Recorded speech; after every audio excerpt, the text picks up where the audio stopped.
नमस्कार जोहार, मैं राजू और आप देख रहे हैं 24 झारखंड न्यूज। चलिए जानते हैं झारखंड की सुबह से लेकर शाम तक की तमाम बड़ी खबरों को।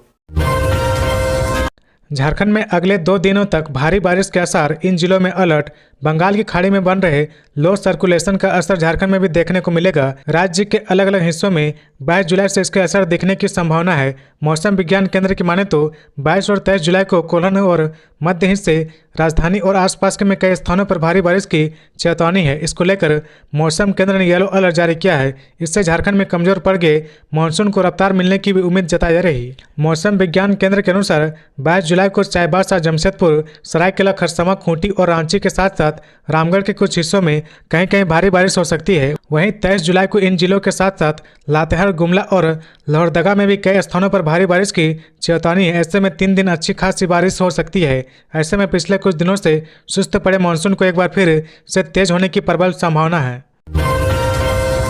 होमगार्ड जवानों को सुप्रीम कोर्ट से मिली राहत, राज्य सरकार की याचिका हुई खारिज। होमगार्ड के वेतन से संबंधित याचिका को सुप्रीम कोर्ट ने शनिवार को खारिज कर दिया। बता दें कि झारखंड हाईकोर्ट द्वारा होमगार्ड के जवानों को समान काम के बदले समान वेतन देने के आदेश को चुनौती दी गई थी। इसके बाद राज्य सरकार के द्वारा सुप्रीम कोर्ट में स्पेशल लीव पिटीशन दाखिल की गई थी। दोनों पक्ष की सुनवाई के बाद अदालत ने सरकार की याचिका को खारिज कर दिया। इस सूचना से झारखंड के होमगार्ड जवान काफी खुश है, क्योंकि अब उन्हें पुलिस के जवानों के बराबर वेतन का रास्ता साफ हो गया है। झारखंड हाईकोर्ट ने यह आदेश दिया था कि होमगार्ड के जवानों को पुलिस के जवानों के बराबर वेतनमान मिलना चाहिए। हाईकोर्ट के इस आदेश को सरकार की ओर से सुप्रीम कोर्ट में चुनौती दी गई थी। सुप्रीम कोर्ट के न्यायाधीश जस्टिस JK महेश्वरी और जस्टिस KB विश्वनाथन की पीठ ने मामले की सुनवाई की। यह भी बता दें कि झारखंड होमगार्ड वेलफेयर एसोसिएशन के सभी होमगार्ड के जवानों ने अपने खर्च से ये केस लड़ा है। जेटेट अभ्यर्थियों के लिए अच्छी खबर, 8 साल बाद होने जा रही शिक्षक पात्रता परीक्षा नोटिफिकेशन जारी। जेटेट अभ्यर्थियों के लिए अच्छी खबर है। झारखंड एकेडमिक काउंसिल यानी JEC ने परीक्षा प्रक्रिया शुरू कर दी है। 23 जुलाई से इच्छुक अभ्यर्थी आवेदन कर सकते हैं। वहीं आवेदन की अंतिम तिथि 22 अगस्त निर्धारित की गई है। इसको लेकर दिशा निर्देश जारी कर दिया गया है। आवेदन झारखंड JEC की वेबसाइट के जरिए ऑनलाइन जमा किए जाएंगे। जारी विज्ञप्ति के अनुसार कक्षा 1 से 5 और 6 से 8 तक के लिए अलग अलग परीक्षाएं होंगी। गौरतलब है कि राज्य में शिक्षक पात्रता परीक्षा 2016 में आयोजित की गई थी। मालूम हो कि राज्य में करीब 8 साल बाद राज्य में शिक्षक पात्रता परीक्षा आयोजित की जाएगी। इससे पहले साल 2016 में परीक्षा का आयोजन किया गया था। JEC की ओर से शिक्षक पात्रता परीक्षा आयोजित की जाएगी, जिसमें प्राथमिक कक्षा 1 से 5 और उच्च प्राथमिक कक्षा 6 से 8 के लिए 2 घंटे 30 मिनट की परीक्षा होगी। इस परीक्षा में सामान्य वर्ग के अभ्यर्थियों को न्यूनतम 60% अंक लाना अनिवार्य होगा। इसी तरह अनुसूचित जाति के लिए 50%, अनुसूचित जनजाति के लिए 50%, अत्यंत पिछड़ा वर्ग के लिए 55%, पिछड़ा वर्ग के लिए 55% और आर्थिक रूप से कमजोर वर्ग के लिए 55% तथा दिव्यांग श्रेणी के अभ्यर्थी के लिए 50% अंक लाना अनिवार्य होगा। शिक्षक पात्रता परीक्षा में राज्य सरकार द्वारा उल्लेखित 15 भाषाओं में से किसी एक में परीक्षा देना अनिवार्य होगा। JEC की ओर से जारी प्रेस विज्ञप्ति के अनुसार इस परीक्षा में आवेदन करने वाले अभ्यर्थी के लिए अलग अलग श्रेणी में अलग अलग परीक्षा शुल्क निर्धारित किया गया है। सामान्य श्रेणी, अत्यंत पिछड़ा वर्ग और आर्थिक रूप से कमजोर वर्ग के लिए परीक्षा शुल्क 1300 रुपये होगा, जबकि दिव्यांग, अनुसूचित जाति और अनुसूचित जनजाति के लिए 700 रुपये निर्धारित किया गया है। खबरों में आगे बढ़ने से पहले अगर अभी तक आपने इस चैनल को सब्सक्राइब नहीं किया तो प्लीज सब्सक्राइब कर ले, जिससे झारखंड की हर छोटी सी बड़ी खबर की अपडेट आप तक पहुंचता रहे। मनरेगा कर्मचारी संघ ने की अनिश्चितकालीन हड़ताल की घोषणा, सरकार पर लगाए ये आरोप। झारखंड राज्य मनरेगा कर्मचारी संघ की वादा निभाओ अस्थायी करो मुहिम के तहत 3 दिन की सांकेतिक हड़ताल के अंतिम दिन मनरेगा कर्मी सभी जिला मुख्यालय में जमे रहे। निर्धारित कार्यक्रम के अनुसार शनिवार शाम को मशाल जुलूस निकाला गया। मशाल जुलूस के माध्यम से अनिश्चितकालीन हड़ताल की घोषणा की गई। इस दौरान वक्ताओं ने कहा कि सरकार बिल्कुल ही निरंकुश हो गई है, जानबूझकर मनरेगा कर्मियों को हड़ताल करने पर विवश कर रही है। कहा कि इस सरकार ने अपने कार्यकाल में मनरेगा कर्मियों को झूठे आश्वासनों के अलावा कुछ नहीं दिया है। ग्रामीण विकास मंत्री का आवास घेराव, विधानसभा घेराव, 100 किलोमीटर पद यात्रा, मुख्यमंत्री आवास घेराव, सभी जिला मुख्यालय में धरना प्रदर्शन होने के बावजूद कोई कार्रवाई न लेना सरकार की निरंकुशता को दर्शाता है। कहा मनरेगा कर्मी 17 वर्षों से भारत सरकार के ग्रामीण विकास विभाग की अति महत्वाकांक्षी योजना मनरेगा में अपना योगदान दे रहे हैं। मनरेगा कर्मियों ने कहा कि पूरी जवानी सरकार की सेवा में दिए हैं, अब बुढ़ापे में कहाँ जाएंगे। कहा कोरोना महामारी के समय भी जब हम सभी लोग अपने घरों में दुबके हुए थे, अपनी जान की परवाह किए बिना मनरेगा कर्मी ने मजदूरों को रोजगार देकर घर घर में चूल्हा जलाने का काम किया। प्रखंडों में मनरेगा कर्मियों का दायित्व अहम है। कहा कि सरकार नियुक्ति नियमावली में संशोधन कर सेवा अस्थायी कर ग्रेड पे लागू करे। इस आशय का एक पत्र जॉन बॉबे प्रदेश अध्यक्ष की ओर से जारी किया गया है। केंद्रीय गृह मंत्री अमित शाह की सुरक्षा में बड़ी चूक, रांची से 2 गिरफ्तार। केंद्रीय गृह मंत्री अमित शाह की सुरक्षा में शनिवार को बड़ी चूक सामने आई है। इस मामले में पुलिस ने 2 लोगों को गिरफ्तार कर लिया है। पुलिस अधिकारियों की माने तो ये लोग नशे में थे। केंद्रीय गृह मंत्री अमित शाह रांची के बिरसा मुंडा एयरपोर्ट से जैसे ही बिरसा चौक पहुंचे, उनके काफिले में 2 बाइक सवार घुस गए। पुलिस ने तत्काल उन्हें अपनी कस्टडी में ले लिया है। बीजेपी विस्तृत कार्य समिति की बैठक को संबोधित करने के लिए अमित शाह शनिवार को रांची पहुंचे और पार्टी कार्यकर्ताओं को संबोधित किया। गृह मंत्री अमित शाह बीजेपी की विस्तृत कार्य समिति की बैठक को लेकर शनिवार को झारखंड दौरे पर राजधानी रांची पहुंचे। इस दौरान उनकी सुरक्षा व्यवस्था में लापरवाही सामने आई। उनके काफिले में 2 लोग घुस गए। पुलिस ने उन दोनों को कस्टडी में लिया और पूछताछ कर रही है। रांची के धुरवा स्थित जगन्नाथपुर मंदिर मैदान में आयोजित बीजेपी की विस्तृत कार्य समिति की बैठक में अमित शाह ने झारखंड मुक्ति मोर्चा और कांग्रेस पर निशाना साधा। उन्होंने भ्रष्टाचार को लेकर दोनों पार्टियों को घेरा। उन्होंने कहा कि झारखंड मुक्ति मोर्चा को सबसे भ्रष्ट सरकार बताया है। बीजेपी कार्यकर्ताओं से अमित शाह ने कहा कि आपकी बदौलत ही झारखंड में 9 सीटें जीतने में सफल हुए हैं। अब आप झारखंड विधानसभा चुनाव की तैयारी करें। झारखंड में एक बार फिर कमल खिलाना है और ये आपकी मेहनत से ही संभव है। नीट पेपर लीक मामले में सीबीआई की बड़ी कार्रवाई, 2 मेडिकल छात्र समेत 3 गिरफ्तार। सीबीआई ने Patna NEET UG paper leak मामले में बड़ी कार्रवाई की है। सीबीआई के भरतपुर मेडिकल कॉलेज के 2 मेडिकल छात्रों समेत 3 लोगों को गिरफ्तार किया गया है। गिरफ्तार मेडिकल छात्रों की पहचान कुमार मंगलम बिश्नोई और दीपेंद्र कुमार के रूप में हुई है। न्यूज एजेंसी एनआई के मुताबिक टेक्निकल सर्विलेंस में भी आरोपियों की परीक्षा के दिन हजारीबाग में मौजूद होने की पुष्टि हुई है। गिरफ्तार दूसरा शख्स शशि कुमार पासवान कथित तौर पर ऑलराउंडर बताया जाता है। सीबीआई सूत्रों का कहना है कि शशि कुमार पासवान सरगना को हर तरह की मदद मुहैया करा रहा था। सीबीआई सूत्रों का कहना है कि शशि कुमार पासवान सरगना को हर तरह की मदद मुहैया करा रहा था। पीटीआई के अनुसार कथित मास्टरमाइंड बीटेक ग्रेजुएट है, जिसे सीबीआई ने शनिवार को एनआईटी जमशेदपुर से गिरफ्तार किया है। मास्टरमाइंड के साथ 2 एमबीबीएस छात्रों को भी गिरफ्तार किया गया है। इन दोनों छात्रों ने कथित तौर पर सॉल्वर की भूमिका निभाई थी। इस गिरफ्तारी के साथ कथित पेपर लीक से जुड़ी अनियमितताओं से संबंधित सब मामलों में सीबीआई की ओर से गिरफ्तार किए गए आरोपियों की संख्या 21 हो गई है। सहिया का मानदेय बढ़ाकर 6,000 रुपये करे केंद्र सरकार। केंद्रीय स्वास्थ्य मंत्री जेपी नड्डा से बैठक के दौरान बन्ना गुप्ता ने की मांग।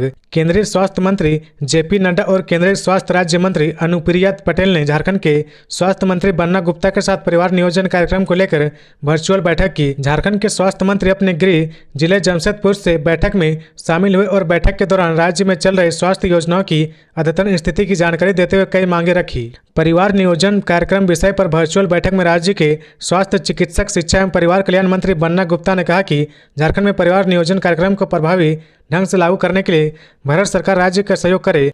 साथ ही राज्य के 62 लाख परिवारों को आयुष्मान भारत योजना का लाभ दिलाने में भारत सरकार से सहयोग की मांग की है। इसी प्रकार उन्होंने परिवार नियोजन कार्यक्रम को सफल बनाने के लिए एनएचएम के तहत झारखंड के हर जिले में जिला समन्वयक का पद स्वीकृत करने, स्वास्थ्य कार्यकर्ता सहिया दीदी का मानदेय 2,000 प्रति माह से बढ़ाकर 6,000 रुपये करने की मांग की। स्वास्थ्य कार्यक्रमों में 60-40 के स्थान पर 90-10 अनुपात लाभ देने की मांग केंद्रीय स्वास्थ्य मंत्री से की गई है। बैठक के दौरान मंत्री बन्ना गुप्ता ने कहा कि पीएनडीटी एक्ट को और अधिक सशक्त बनाने की आवश्यकता है। झारखंड को विशेष प्रचार सामग्री उपलब्ध कराई जानी चाहिए। मंत्री बन्ना गुप्ता ने परिवार नियोजन कार्यक्रम के संदर्भ में कहा कि विवाह और गर्भधारण की आयु के बारे में जागरूकता कार्यक्रम के तहत माता पिता एवं परिवार को इस संदर्भ में जागरूक किया जा रहा है। उन्होंने केंद्रीय स्वास्थ्य मंत्री को परिवार नियोजन कार्यक्रम के तहत दीवार लेखन, सरकारी गैर सरकारी संस्थानों एवं अन्य विभागों की मदद लेकर समाज में जागरूकता कार्यक्रम चलाने की योजना की जानकारी दी। भाकपा माओवादी संगठन ने 25 जुलाई को झारखंड बिहार बंद का किया ऐलान। नक्सली जया की गिरफ्तारी का विरोध। 1 करोड़ के इनामी नक्सली नेता विवेक की पत्नी जया की गिरफ्तारी के विरोध में नक्सलियों ने झारखंड बिहार बंद का ऐलान किया है। भाकपा माओवादी की Bihar Jharkhand special area committee के प्रवक्ता आजाद ने 25 जुलाई को बिहार झारखंड बंद का ऐलान किया है। जानकारी के अनुसार झारखंड के धनबाद में कैंसर का इलाज करवा रही महिला नक्सली जया सहित 3 लोगों को पुलिस ने गिरफ्तार किया था। भाकपा माओवादियों की Bihar Jharkhand special area committee के प्रवक्ता आजाद ने प्रेस रिलीज जारी कर झारखंड पुलिस पर कई आरोप लगाए हैं। प्रेस रिलीज में लिखा गया कि धनबाद शहर एक निजी क्लिनिक में कैंसर का इलाज करा रही बिहार भाकपा माओवादी संगठन की झारखंड स्पेशल एरिया कमेटी के सदस्य और क्रांतिकारी महिला आंदोलन की नेत्री जया हेम्ब्रम उर्फ जया दी के साथ और 3 लोगों को शांति कुमारी, डॉक्टर पांडे और उनके सहयोगियों को झारखंड पुलिस के द्वारा गिरफ्तार किया गया है। गिरफ्तारी के बाद जया दीदी को पुलिस अपने हिरासत में रखकर मानसिक और शारीरिक यातनाएं दे रही।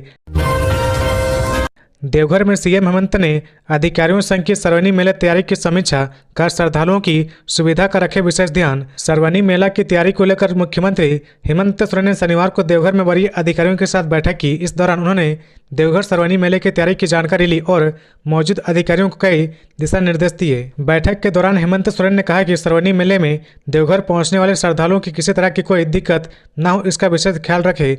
जो श्रद्धालु पूजा करने देवघर आ रहे हैं वो सुरक्षित अपने घर जाए, इसको लेकर भी सीएम ने अधिकारियों को आवश्यक दिशा निर्देश दिए हैं। बैठक में राज्य के मुख्य सचिव एल ख्यांगते, सचिव अजय कुमार, सचिव आरवा राजकुमार, सचिव मनोज कुमार, डीजीपी संथाल परगना के आयुक्त LC Dadel, DC Vishal Sagar, DIG Sanju Kumar, Deoghar SP Ajit Peter Dungdung, DDC Naveen Kumar, NDC Shailesh Kumar सहित कई अधिकारी मौजूद थे।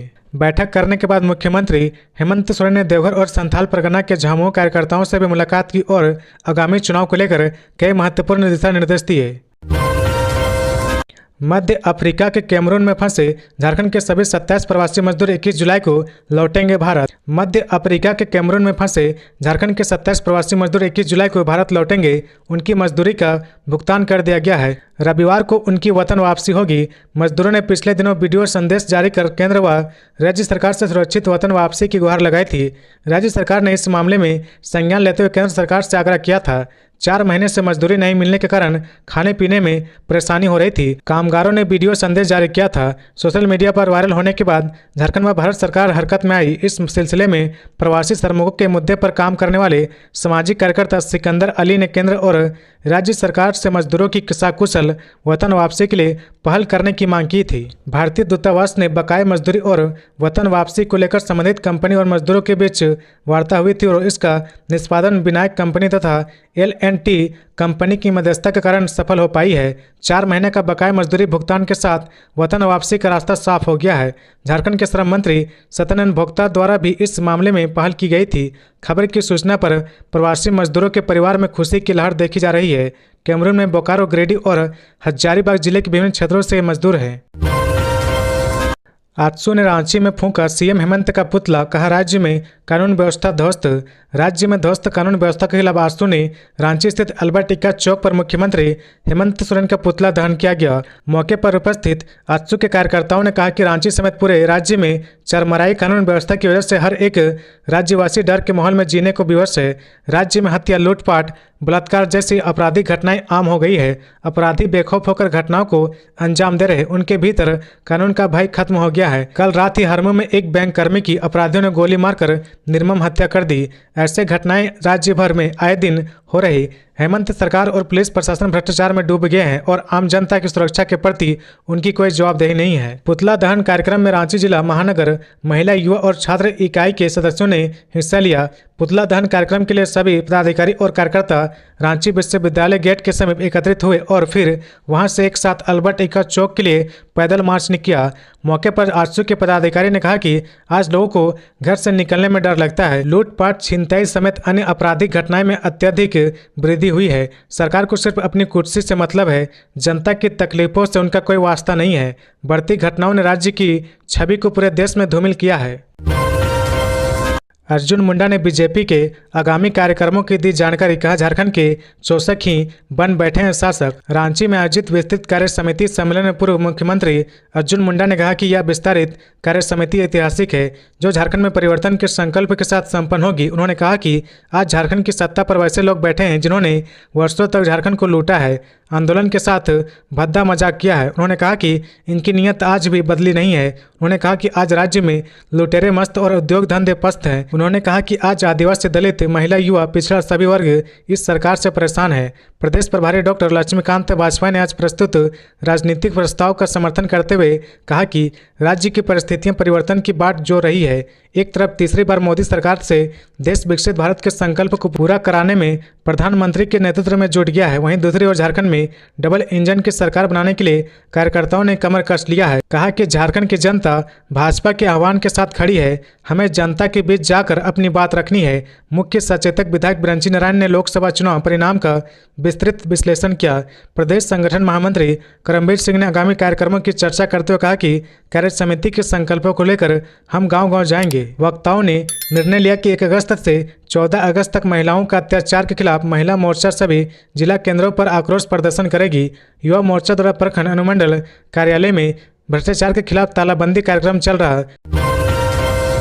झारखंड के 7 जिलों में 1041 स्कूलों में शुरू होगा मातृभाषा आधारित शिक्षण कार्यक्रम प्लस। झारखंड सरकार द्वारा विगत 2 वर्षों से राज्य के 6 जिलों गुमला, सिमडेगा, लोहरदगा, खूंटी, पश्चिमी सिंहभूम और साहिबगंज के 259 चयनित विद्यालय में मातृभाषा आधारित बहुभाषी शिक्षण कार्यक्रम का संचालन किया जा रहा है। इस कार्यक्रम के लागू होने से प्रारंभिक स्तर पर बच्चों के सीखने में सकारात्मक परिणाम देखने को मिले। इससे प्रोत्साहित होकर राज्य सरकार ने वर्ष 2024-25 से राज्य के 7 जिलों लातेहार, सिमडेगा, लोहरदगा, खूंटी, पश्चिमी सिंहभूम, साहिबगंज और दुमका के चयनित 1041 विद्यालय में यूनिसेफ और LLF लैंग्वेज लर्निंग फाउंडेशन के सहयोग से 5 स्थानीय भाषाओं संथाली, मुंडारी, हो, कुड़ुक और खड़िया में बहुभाषी शिक्षण कार्यक्रम प्लस प्रारंभ करने का निर्णय लिया है। इस कार्यक्रम का मुख्य उद्देश्य बच्चों के सीखने के बुनियादी कौशल को बेहतर बनाने के लिए बच्चों की मातृभाषा को उनकी औपचारिक शिक्षा में शामिल करते हुए उन्हें हिंदी के साथ साथ बुनियादी शिक्षा एवं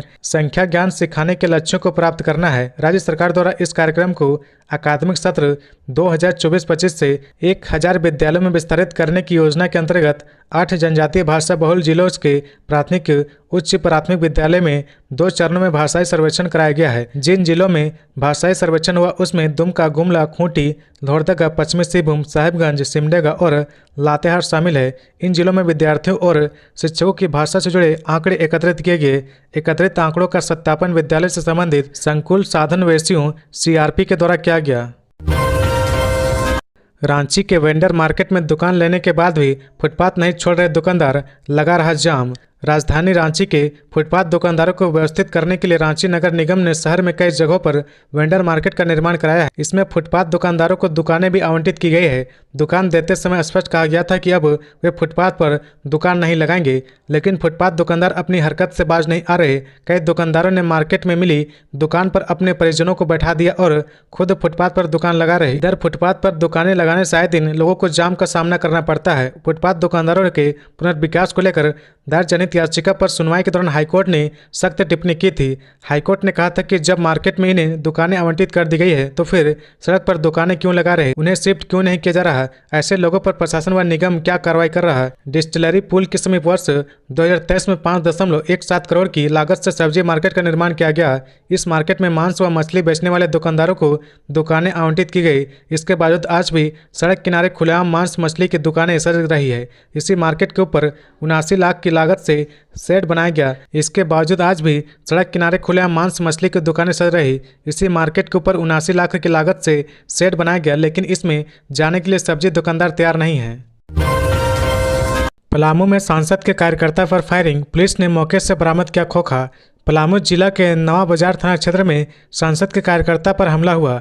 आरोपियों ने पंकज कुमार तिवारी पर फायरिंग करते हुए मौके से भाग खड़े हुए। पुलिस ने मौके से गोली का खोखा भी बरामद किया है। इसके साथ ही फायरिंग करने वाले आरोपियों की पहचान हो गई है। पुलिस की टीम आरोपियों की गिरफ्तारी के लिए छापेमारी कर रही है। वहीं इस मामले में पीड़िता पंकज कुमार तिवारी ने आवेदन के आधार पर 3 के खिलाफ नामजद प्राथमिकी दर्ज करवाई है।